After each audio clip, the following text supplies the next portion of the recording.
नमस्कार माता आणि भगिनींनो, लाडकी बहीण योजनेसंदर्भात अतिशय महत्वपूर्ण व्हिडिओ घेऊन आलेला आहे. तर बघा, महिलांना मोठा धक्का बसलेला आहे. भरपूर फॉर्म रद्द झालेले आहेत. तर हे जे तुमचे फॉर्म रद्द होत आहेत लाडकी बहीण योजनेचे, तर रद्द होण्याचे काय कारणे आहेत ते आजच्या व्हिडिओमध्ये सांगणार आहे. तुम्हाला सर्व गायडन्स देणार आहे. त्यामुळे जर तुम्ही चॅनलवरती नवीन आला असाल, मिस्टर रँडम मराठी या युट्यूब चॅनलवरती जर तुम्ही नवीन आला असाल तर व्हिडिओला लाईक करायला विसरू नका आणि चॅनलला सुद्धा सबस्क्राईब करून घ्या, जेणेकरून तुम्हाला गव्हर्नमेंट योजनेसंदर्भात सर्व गायडन्स भेटेल आणि सर्व अपडेट तुमच्यासोबत शेअर केल्या जातील. त्यामुळे हा व्हिडिओ संपूर्ण महाराष्ट्रभरती शेअर करायला विसरू नका. तर मोठा धक्का काय बसलेला आहे, भरपूर फॉर्म का रद्द झालेले आहेत, तुमचा सुद्धा फॉर्म रद्द होऊ नये त्यामुळे तुम्हाला हा व्हिडिओ शेवटपर्यंत पाहायचा आहे. चला तर आता आपण मेन टॉपिकला सुरुवात करूया. तर या ठिकाणी बघा, सर्वात पहिल्यांदा महत्वाचा, भरपूर महिलांचं हे कन्फ्युजन झालेलं आहे, भरपूर माता भगिनींचं कन्फ्युजन झालेलं आहे याच्यामध्ये, की आता बघा, सर्वात पहिल्यांदा लाडकी बहीण योजनेला तुम्ही अर्ज केलेला आहे, तर याचं प्रोसेस कशा प्रकारे होते ते समजून घेणं अतिशय आवश्यक आहे. सर्वात पहिल्यांदा ज्यावेळेस तुम्ही फॉर्म सबमिट करता त्यावेळी तुमचा फॉर्म हा पेंडिंग मध्ये जातो. पेंडिंग मधून तो फॉर्म सबमिट होतो आणि सबमिट झाल्यानंतर तुमचा जो फॉर्म आहे तो हा इन रिव्ह्यू मध्ये केला जातो. इन रिव्ह्यू मध्ये गेल्याच्या नंतर तुमचा फॉर्म पहिल्यांदा सर्व जे काही ते अधिकारी असतात, सरकारी अधिकारी असतात, ते तुमचा फॉर्म चेक करतात. तुम्ही जे डॉक्युमेंट अपलोड केलेले आहेत ते बरोबर आहेत का, तुमची जी माहिती आहे ती सर्व बरोबर आहे का. जर तुमची माहिती सर्व व्यवस्थित असेल तर तुमचा जो फॉर्म आहे तो अप्रूव्ह केला जातो. म्हणजे जर तुम्ही नारी शक्ती ऍपवरती फॉर्म भरला असेल तर त्यावरच तुम्हाला दाखवलं जाईल की तुमचा फॉर्म हा अप्रूव्ड झालेला आहे.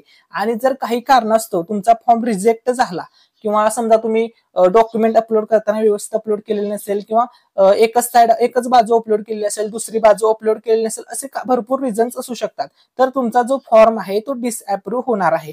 आता ज्या ज्या महिलांचे फॉर्म हे अप्रूव्ड झालेले आहेत, म्हणजे ऍक्सेप्ट झालेले आहेत, त्यांनी मान्य केलेले आहेत, जे सरकारी अधिकारी होते त्यांनी तुमचा फॉर्म व्यवस्थितपणे चेक केलेला आहे आणि त्यानंतर त्यांनी तुमचा जो फॉर्म आहे तो ऍक्सेप्ट केलेला आहे. आणि ज्यावेळेस तुमचा फॉर्म अप्रूव्ह होतो त्याच्या काही वेळानंतर किंवा एका दिवसाच्या अंतरामध्ये तुम्हाला एक SMS येतो. तर तो SMS कशा प्रकारे येतो तो पण तुम्हाला मी या ठिकाणी दाखवणार आहे. तर हे बघा, एका महिलेचं हे अकाउंट आहे. तर याच्यामध्ये बघा, त्यांनी म्हणजे एका महिलेचा हा फॉर्म आहे, त्यांनी अप्लाय केलं होतं. तर बघा, त्यांचा जो फॉर्म आहे तो व्यवस्थितपणे अप्रूव्ह झालेला आहे, म्हणजे ऍक्सेप्ट करण्यात आलेला आहे. त्याच्यानंतर ज्यावेळेस हा जो फॉर्म आहे हा नारी शक्ती ऍप मधून भरलेला होता, नारी शक्ती दूत ऍप मधून ऑनलाईनच भरला होता. ठीक आहे. तर हा जो फॉर्म आहे तो अप्रूव्ह झालेला आहे आणि त्यांना हा SMS सुद्धा आलेला आहे की, तर बघा, तुम्हाला तुमचा जर फॉर्म अप्रूव्ह झालेला आहे तर तुम्हाला असा SMS आलेला आहे का हे जरूर चेक करा आणि मला कमेंटमध्ये सांगा की तुम्हाला असा SMS आलेला आहे का. तर SMS कशा प्रकारे असतो ते बघा, युअर ऍप्लिकेशन नंबर, हा तुमचा ऍप्लिकेशन नंबर आहे, for MMMLBY has approved WCD GOM Maharashtra government असा आहे. तर याच्यामध्ये स्पष्टपणे सांगितलेलं आहे की तुम्ही जो सर्वे केलेला आहे किंवा तुम्ही जो फॉर्म भरलेला आहे तो आमच्या क्रायटेरियामध्ये बसत आहे आणि तुम्ही जी माहिती अपलोड केलेली आहे किंवा जे डॉक्युमेंट्स जोडलेले आहेत ते डॉक्युमेंट्स बरोबर आहेत, त्यामुळे आम्ही तुमचा फॉर्म ऍक्सेप्ट करत आहोत, अप्रूव्ह करत आहोत, असा याचा अर्थ आहे. तुम्हाला हा SMS आलेला आहे किंवा नाही की नाही हे जरूर कमेंटमध्ये सांगा. तर बघा, अर्ज अप्रूव्ह झाल्यानंतर असा SMS तुमच्या नंबरवरती येतो, जो तुम्ही नंबर फॉर्म भरताना टाकलेला असतो त्या नंबरवरतीच तुम्हाला हा SMS भेटून जाणार आहे. आता आपण मेन टॉपिक वरती येऊया. त्याच्यानंतर अजून एक कन्फ्युजन आहे, भरपूर माता भगिनींचं याच्यामध्ये कन्फ्युजन आहे की आम्हाला पुन्हा फॉर्म भरावा लागेल का. तर भरपूर जणांचा, आता बघा, सर्वात पहिल्यांदा फॉर्म भरण्याची जी सिस्टीम होती ती कशी होती ते समजून घ्या. सर्वात अगोदर तुम्हाला सांगितलं होतं की तुम्ही नारी शक्ती या ऍपचा वापर करून तुम्ही ऑनलाईन फॉर्म भरू शकता. ठीक आहे. त्याच्यानंतर काही दिवसानंतर, म्हणजे नारी शक्ती ऍप हे तुम्हाला माहित आहे खूप स्लो वगैरे चालत होतं, त्याच्यानंतर हे जे वेब पोर्टल आहे ते लॉन्च करण्यात आलं, ज्याचा वापर करून तुम्ही वेबसाईट वरती सुद्धा अर्ज करू शकता. ठीक आहे. आता भरपूर जणांचं कन्फ्युजन काय होतं ते मी कन्फ्युजन या व्हिडिओमध्ये दूर करतोय. तर बघा, ज्यांनी अर्ज ऍपवर भरला आहे त्यांना वेबसाईट पोर्टलवरती अर्ज भरायची गरज नाहीये, हे पहिल्यांदा तुम्ही डोक्यामध्ये तुमच्या घेऊन घ्या. कारण की भरपूर जण कमेंट्स करून विचारत होते की आम्ही ऍपवरती फॉर्म भरलेला आहे तर वेबसाईट पोर्टलवरती सुद्धा फॉर्म भरावा लागेल का. तर अजिबात भरायची गरज नाहीये. तुमचा फॉर्म तुम्ही ज्या ठिकाणी फॉर्म भरलेला आहे त्यावरती, आता समजा तुम्ही जर आता नारी शक्ती ऍपवरती फॉर्म भरलेला असेल तर तुम्हाला त्याचं स्टेटस, म्हणजे तुमचा फॉर्म आता इन रिव्ह्यू मध्ये आहे का पेंडिंगला आहे की अप्रूव्ह झालेला आहे, त्याचं स्टेटस तुम्हाला नारी शक्ती ऍप मध्ये दिसणार आहे. ऍप थोडं स्लो चालतं, तुम्ही रात्री 12 नंतर किंवा सकाळी लवकर तुम्ही चेक करू शकता तुमचा स्टेटस अपडेट दिसतोय का. म्हणजे अपडेट झालेला आहे का तुम्ही चेक करा आणि मला कमेंटमध्ये सांगा की काय दाखवत आहे. अप्रूव्ह झालेलं असेल तर तुम्हाला कॉंग्रॅच्युलेशन, तुमचं यादीमध्ये नाव आलेलं आहे आणि सक्सेसफुली तुम्हाला 17 ऑगस्ट या तारखेला तुमच्या बँक खात्यामध्ये पैसे जमा होतील. परंतु पैसे जमा होण्या अगोदर अजून एक मुद्दा आहे, तो सुद्धा मला या व्हिडिओमध्ये कव्हर करायचा आहे, तो सुद्धा मी कव्हर करणार आहे.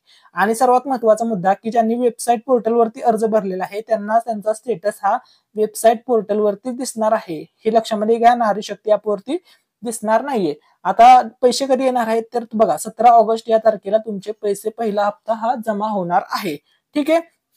त्याच्यानंतर तुमचा फॉर्म रिजेक्ट होण्याची काय कारणे आहेत ते सुद्धा मी तुम्हाला या व्हिडिओमध्ये दाखवणार आहे.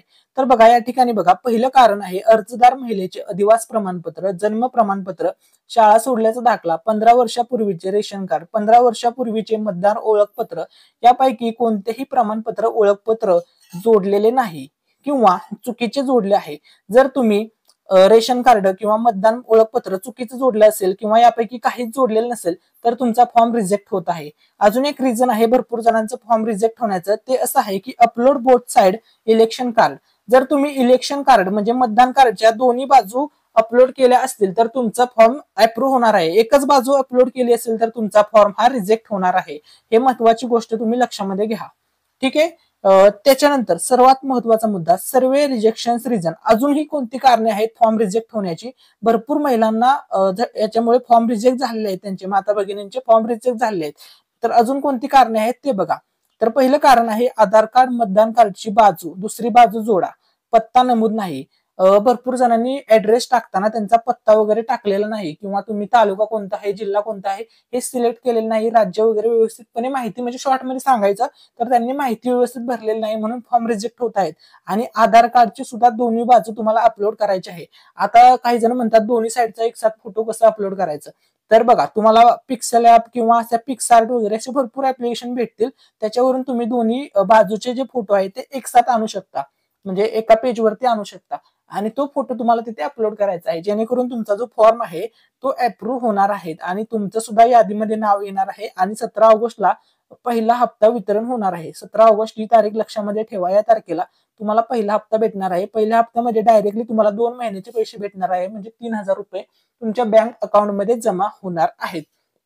ठीक आहे. आणि बँक अकाउंटमध्ये पैसे जमा होण्यासाठी अजून एक अट आहे, ती पण मी तुम्हाला सोबत शेअर करणार आहे, ज्यामुळे की कोणताही प्रॉब्लेम तुम्हाला येणार नाही आणि तुमचे जे पैसे आहेत पहिल्या हप्त्याचे ते सक्सेसफुली तुमच्या अकाउंटवरती जमा होणार आहेत.